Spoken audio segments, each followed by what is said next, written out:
बापू अब और किस किस को मारोगे? मुझसे जबान लड़ाती है, मुझसे? बाबू नहीं, मत मारो मुझे। अरे जिस घर में तेरी माँ की ना चल सकी, उस घर में तेरी क्या चलेगी? और जो जबान यहाँ निकल रही है ना, उसे ससुराल ना निकालियो, वरना जिंदा फूंक देंगे। हाय रब, तुझसे एक बेटा मांगा था, तूने मुझे क्या दे दिया? घर के दीपक होते हैं बेटे। बापू बेटे भले ही घर के दीपक होते हैं, लेकिन रोशनी बेटियां भी कम न देती। मुझे लगता है ये किताबों का कीड़ा तेरे दिमाग में कुछ ज्यादा ही घुस गया है। देख छोरी, ये किताबें डिग्रियां लड़कों के हाथों में अच्छी लगती है, लड़कियों के हाथों में सिर्फ मेहंदी अच्छी लगती है। बाबू नहीं। अरे लड़की हट पीछे, बहुत होगी तेरी लिखाई पढ़ाई। एक मिनट रुक जरा।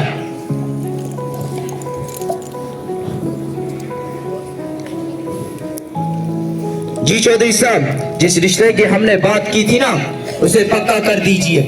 बेटी के हाथ पीले करने का टाइम आ गया है। बापू नहीं, मुझे शादी नहीं करनी, मुझे पढ़ लिख कर कुछ बनना है। लड़की, अगर तुझे पढ़ना है तो पढ़, लेकिन सारी उम्र बाप की छाती पर बोझ बन के रहेगी। तेरी शादी होगी और बस शादी।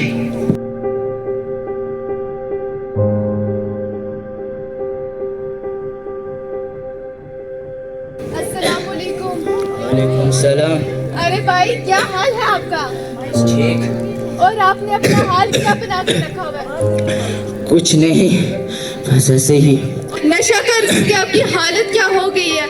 आप तो बहुत ही बदनसीब हो। मैंने सुना था आपकी एक बेटी थी जिसका नाम गुड्डी था, और आपने उसके साथ बहुत ही बुरा सलूक किया। कम ही उम्र में उसकी शादी करवा दी, और जो उसका आने वाला कल था वो आपने बर्बाद करके रख दिया। अल्लाह का शुक्र है कि आपको डॉक्टर ने बचा लिया।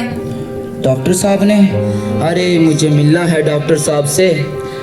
डॉक्टर साहब नहीं, वो डॉक्टर मैडम है। वो देखो डॉक्टर मैडम।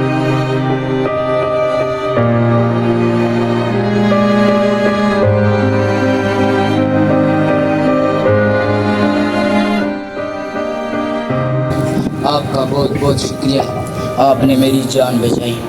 खैर, इसके बदले में ये गरीब आदमी आपको क्या दे सकता है?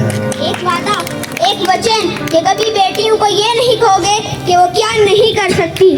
Doctor madam?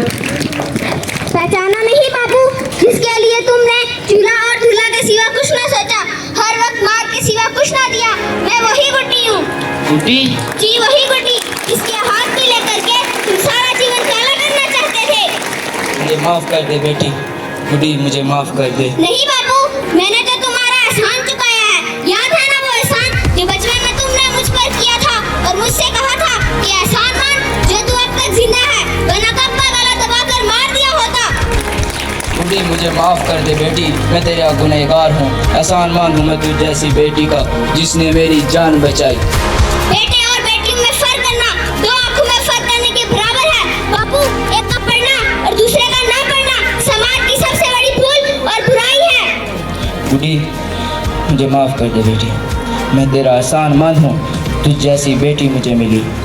खैर, तूने सारी उम्र कुछ ना मांगा तो सिर्फ बराबरी का दर्जा।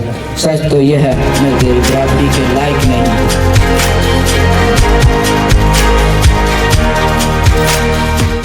मेरे शहर गांव की बेटियों, तुम हो नर्म नाजुक सी तितलियां, यहाँ जोर से चले आंधियां, यूं न बन सवर कर उड़ा करो। मेरे शहर गांव की बेटियों, मेरे शहर गांव की बेटियों, यहाँ पुरखतर है रास्ते, यहाँ हर कदम पे है आबले, यूं ही बेसबब ना फिरा करो। मेरे शहर गांव की बेटियों, मेरे शहर गांव की बेटियों, जरा चश्मे बीना से देखिए, यहाँ शक्ल इंसान में फेरिए, जरा फासले पर रहा करो। मेरे शहर गांव की बेटियों, मेरे शहर गांव की बेटियों, अगर फराज की जस्तजू रखो रूह को भी बावजू, रहो पाक दामन दुआ करो।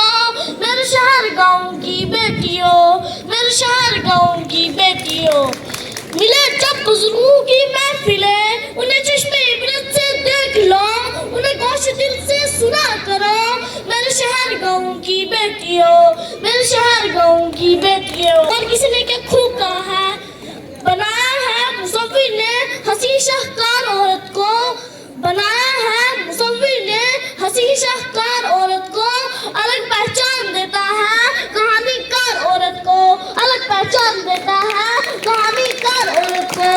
फिर एक दिन उनकी किस्मत में लिखी जाती है रुसवाई, फिर एक दिन उनकी किस्मत में लिखी जाती है रुसवाई।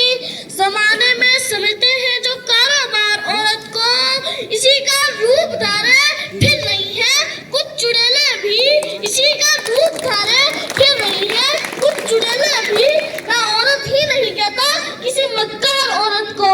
सलाम उन औरतों पर जो कि माँ ही शहीदों की, सलामी पेश करता हूँ मैं 100 बार औरत को, सलामी पेश करता हूँ मैं 100 बार औरत को। हजरात मोहतरम, इस मौके पर मैं आपको ये पैगाम देना चाहती हूँ कि जैसे कि मेरे इस भाई ने अपनी बेटी के साथ किया है, वैसे आप मत करना।